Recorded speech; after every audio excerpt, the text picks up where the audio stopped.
실천윤리고 정치 이념을 이야기하는 것이 우리나라의 성리학입니다.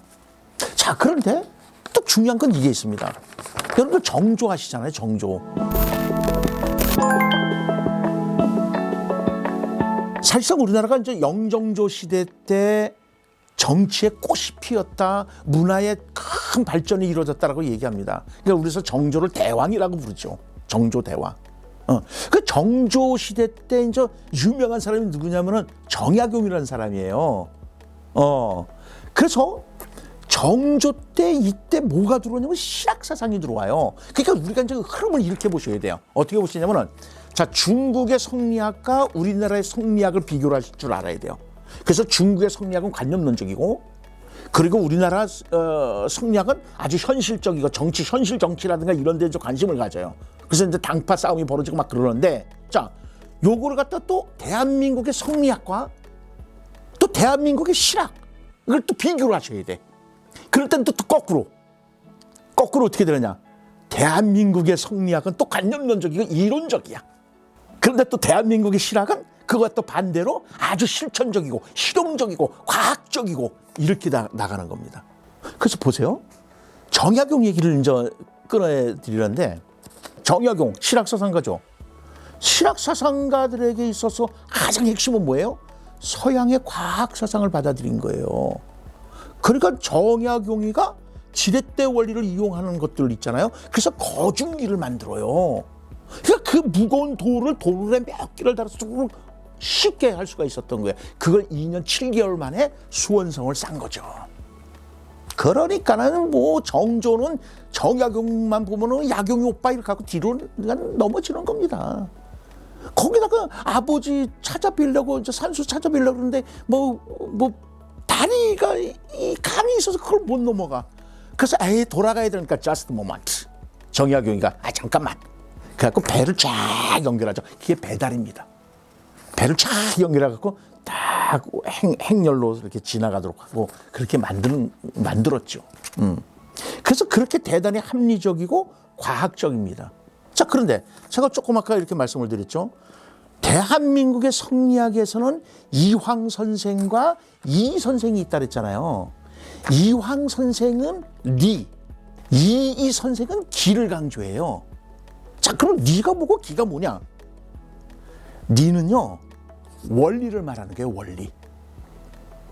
그리고 기는 실천적인 것을 말하는 겁니다. 자, 예를 들어서요, 동그란 모양의 물이 차여 있습니다. 세모의 그릇에 물이 차여 있습니다. 그리고 납작한 그릇에 물이 차여 있습니다. 거기서 말하는 물이 있죠, H2O. 그게 리라면은 둥근 모양의 항아리, 그 다음에 그 길쭉한 항아리, 세모 모양의 항아리, 넓적한 항아리, 그 모양이 다 다르죠. 그건 기라고 보시면 되는 거예요. 자, 그러면 변하는 건 뭘까요? 릴까요? 기일까요? 기죠. 리는 변하지 않죠. H2O는. 네? 길쭉한 항아리에 있는 물, 세모 항아리에 있는 물, 동그란 항아리에 있는 물, 납작한 항아리에 있는 물은 변하지 않죠. 그건 리입니다. 그런데 길쭉한 항아리, 동그란 항아리, 세모 항아리, 납작한 항아리 모양이 다 바뀌죠. 그건 기입니다. 변화. 리는 불변. 변하지 않는 것. 그러니까 성리학자들은 대단히 보수적인 거죠. 보수는 변화를 좋아하지 않습니다. 신학은요, 진보적이죠.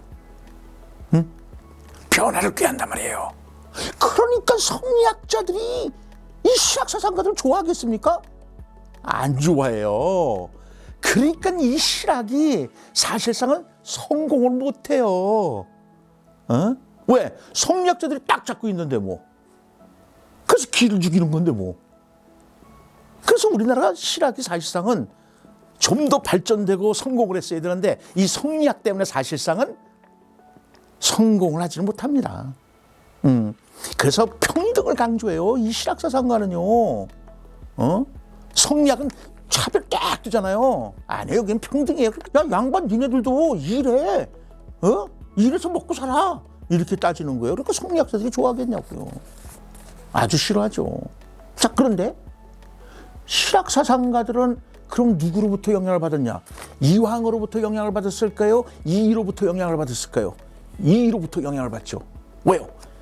이는 기를 강조한다 그랬잖아요. 그래서 주기론자예요.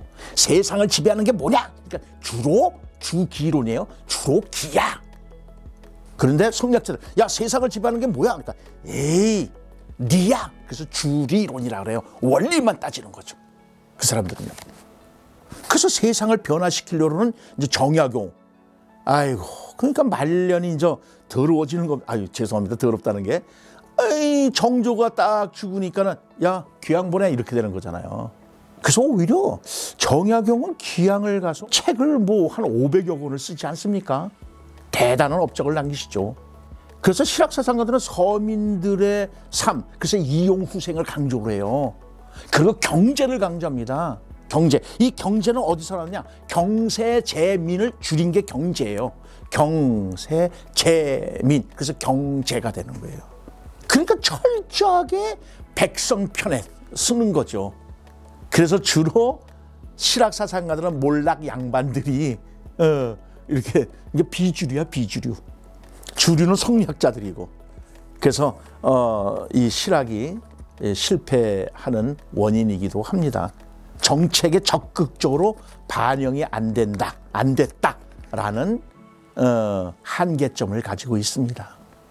네, 오늘은 이제 대략 이렇게 전체적인 틀에서 했고, 다음 또 한국 철학 시간에는 이제 정약용 선생에 대해서, 정약용 선생이 이제 자식들에게, 자기 아내에게 이 편지 쓴 것들, 그런 교육적인 면, 이런 것들 우리가 같이 또 살펴보도록 하겠습니다.